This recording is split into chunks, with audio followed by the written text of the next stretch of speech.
Welcome है guys आप सबका आज की इस वीडियो में। और सबसे पहले हम कल की फ्राइडे नाइट स्मैकडाउन के एपिसोड के बारे में बात करते हैं, जिसकी भाई एक वीडियो सामने आई है जब भाई लास्ट मोमेंट चल रहे थे स्मैकडाउन के। तो भाई वहां पर जो कैमरा क्रू है वो भाई कोडी रोड्स और द रॉक को इंस्ट्रक्शंस दे रहा था कि तुम अपने जो डायलॉग है उसको जल्दी जल्दी बोलो, क्योंकि जो टाइम है वो बहुत कम रह गया था। और हमने देखा भी कि शायद स्मैकडाउन खत्म होने में कोई 20 या 25 सेकंड रहते होंगे तब कोडी रोड्स ने थप्पड़ मारा था द रॉक, और उसके बाद फौरन ही जो स्मैकडाउन है उसको बंद करना पड़ गया। तो भाई इस तरह से इनका, क्योंकि मेन इवेंट स्पोर्ट था, तो भाई मेन इवेंट में इस तरह की चीज़ें हो जाती हैं। और मुझे लगता है कि भाई इस तरह के जो भी सेगमेंट होते हैं उनको शुरू में होना चाहिए, जैसे लास्ट वीक हमने देखा था कि भाई वो शुरू में थे ताकि फिर 40 मिनट भी हो जाते हैं। तो भाई जो चीज़ें इतनी इंपॉर्टेंट नहीं होती फिर उनका टाइम कट होता है, लेकिन भाई यहाँ पर जो सबसे ज़्यादा इंपॉर्टेंट चीज़ है उसी का टाइम कट, मतलब कि टाइम तो कट नहीं हुआ, जो चीज़ें प्लान थी वो तो सारा कुछ हो गया, लेकिन काफ़ी जल्दी जल्दी में जो है वो ये चीज़ें हुई। तो भाई ये वीडियो जो है ये सोशल मीडिया के ऊपर दिखाई जा रही है। अगली स्टोरी की तरफ बढ़ते हैं और अब भाई ये मैच ऑफिशियल हो चुका है, Roman Reigns and the rock versus Cody Rhodes and Seth Rollins eight WrestleMania night 1। तो भाई इस दफ़ा की जो रेसलमेनिया है वो बहुत ज़्यादा अनप्रेडिक्टेबल है। भाई अभी तक सोच रहे हैं तो भाई कुछ समझ नहीं आ रहा कि भाई इस मैच का रिजल्ट क्या होगा और कोडी और रोमन के मैच का क्या रिजल्ट होगा। किसी भी तरफ डब्ल्यूडब्ल्यूई जा सकती है, इस मैच के अंदर फेस जीत सकते हैं और उस मैच के अंदर हील सुपरस्टार जीत सकता है। इस मैच में हील और उसमें फेस, दोनों जगह हील, किसी भी तरफ डब्ल्यूडब्ल्यूई जा सकती है।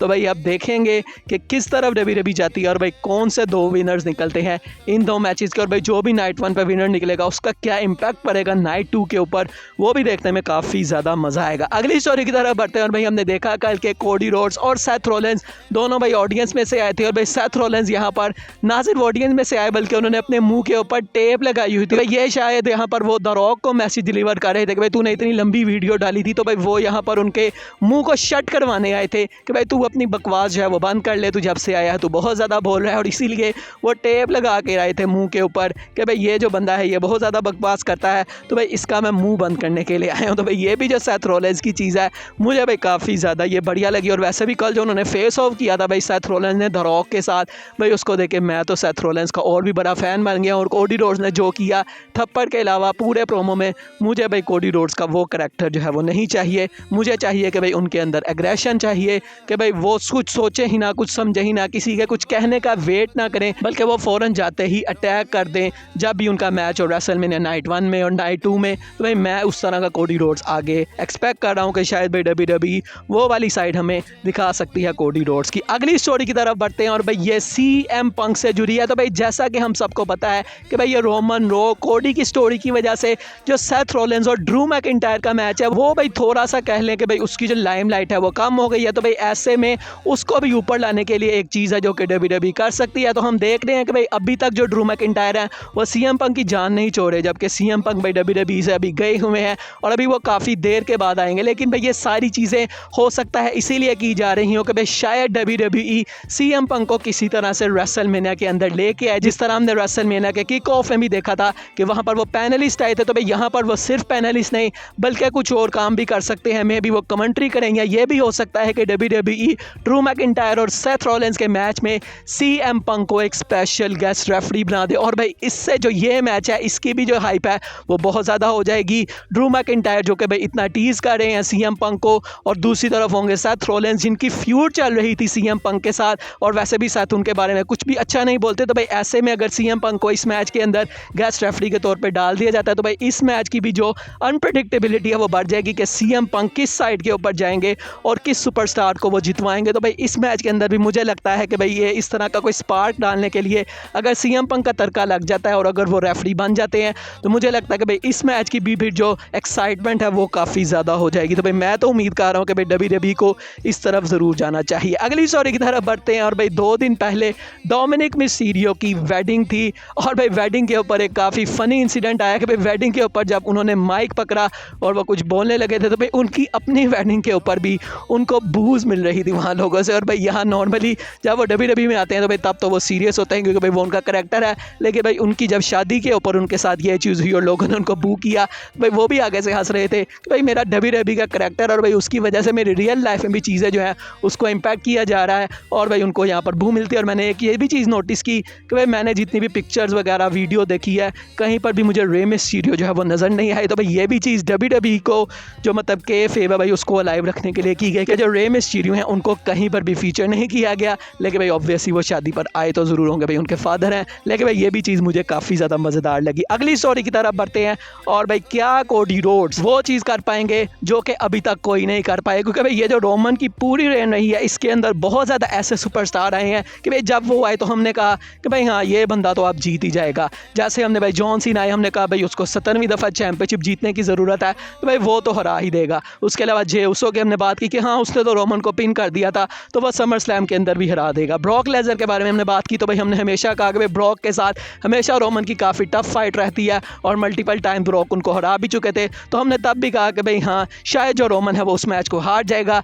एज जब जीते रॉयल रंबल उसके बाद हमने कहा कि भाई एज का इतने सालों बाद रिटर्न हुआ है तो भाई एज जीत जाएंगे, लेकिन वो चीज़ वहाँ पर भी नहीं हुई। और अब भी हम सब यही कह रहे हैं कि भाई कोडी की स्टोरी फिनिश होनी है और कोडी हरा देगा रोमन को। अब भाई क्या WWE इस दफ़ा भी वही करेगी जो कि हमने पिछले काफ़ी सालों से देखा है कि भाई रोमन रेंस स्टिल दी अनडिस्प्यूटेड चैंपियन। आपको क्या लगता है कि भाई क्या होगा रेसलमेनिया 40 का एंड? आप मुझे कमेंट सेक्शन में बताएं। अगली स्टोरी की तरफ बढ़ते हैं और भाई ये काफ़ी एक गुड न्यूज़ है और ये ब्रॉक लेसनर से जुड़ी है। तो भाई ब्रॉक लेसनर मैंने आपको बताया था 2K24 में आप उनको प्ले नहीं कर सकते, और उसके अलावा जो रोस्टर की लिस्ट थी भाई वहाँ से भी WWE ने उनको रिमूव कर दिया था। लेकिन भाई अब ये गुड न्यूज़ आ चुकी है कि ब्रॉक लेसनर को दोबारा से उस लिस्ट के अंदर ऐड कर लिया गया है, जबकि विंस मैकमैन उस लिस्ट में अभी तक नहीं है। मतलब ऐसा लग रहा है कि भाई शायद जो चीज़ें हैं वो कुछ पॉजिटिव हो रही हैं, वरना भाई विंस भी अगर आ जाते तो फिर तो हम कहते कि भाई WWE ने वैसे ही डाल दिया होगा, क्योंकि विंस के बाद भाई जो एलिगेशन लगे हैं विंस के ऊपर वो तो भाई बिल्कुल जो है 100% एक्यूरेट है,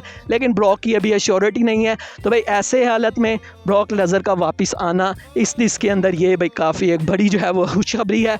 तो देखते हैं बहरहाल भाई क्या ब्रॉक लेसनर हमें दोबारा से WWE में देखने को मिलते हैं। और ये रेसलमेनिया वैसे ही अनप्रेडिक्टेबल है, तो क्या पता भाई रेसलमेनिया में जो हॉल ऑफ फेम में कोई उनका रोल जो है वो WWE डाल दे, क्योंकि वैसे भी भाई Paul Heyman hall of fame में इंडक्ट होने वाले हैं। तो देखते हैं बहरहाल भाई कि आगे ब्रॉक लेसनर के साथ सिचुएशन क्या होती है। आज की फाइनल स्टोरी की तरफ बढ़ते हैं और भाई ये हमारे ट्राइबल चीफ रोमन रेंस से जुड़ी है। और भाई रोमन रेंस क्या एक मास्टरमाइंड है और क्या वो प्लान बना रहे हैं द रॉक के खिलाफ? तो जैसा कि भाई हम काफ़ी दिनों से सुन रहे हैं कि भाई जो द रॉक है वो एक प्लान बना रहा है और भाई एंड के ऊपर जाके वो रेसलमेनिया में रोमन रेंस को बेट्रे कर देगा। लेकिन भाई इसकी अब एक और भी जो है वो साइड सामने आई है, जहां पर भाई ऐसा लग रहा है कि शायद भाई रोमन रेंस ही जो है वो भाई द रॉक को एंड के ऊपर निकाल देगा। तो भाई ये क्या चीज़ है? तो भाई जैसा कि हमने देखा था कि भाई रेसलमेनिया की वो जो किक ऑफ हुई थी वहाँ पर कोडी रोड्स को थप्पड़ पड़ा था द रॉक की तरफ से, और भाई तब क्या रिएक्शन हुआ था? तब फ़ौरन जो सेथ रोलेंस हैं वो बीच में आ गए थे, जबकि सेथ रोलेंस का कोई बिजनेस भी नहीं था इन तीनों के दरमियान।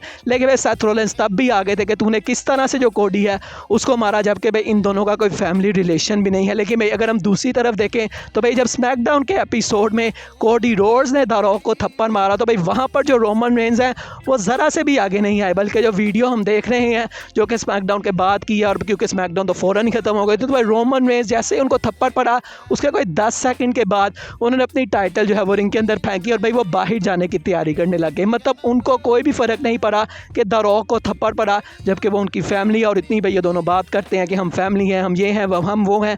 तो भाई ऐसे में रोमन रेंस ने क्यों साइड नहीं ली रॉक की और वो क्यों आगे नहीं आए? तो भाई इससे काफ़ी स्पेकुलेशंस की जा रही हैं कि शायद भाई जो रोमन है वो चाहता नहीं है कि भाई द रॉक मेरे साथ रहे, और शायद वो जो रोमन रेंस को एक्नॉलेज नहीं कर रहे द रॉक, शायद वो चीज़ रोमन को पता है और इसलिए जो रोमन है वो ट्रस्ट नहीं कर रहे द रॉक पे, और उनकी वजह से वो अपने आप को और अपनी टाइटल को डेंजर में नहीं डालना चाहते। तो देखते हैं बहरहाल भाई क्या होता है रेसलमेनिया में, क्या भाई वाकई में कोई बेट्रेयल आता भी है या फिर ये दोनों भाई बंदे ही बने रहते हैं। रेसलमेनिया में भी चीज़ें काफ़ी ज़्यादा इंटरेस्टिंग होगी।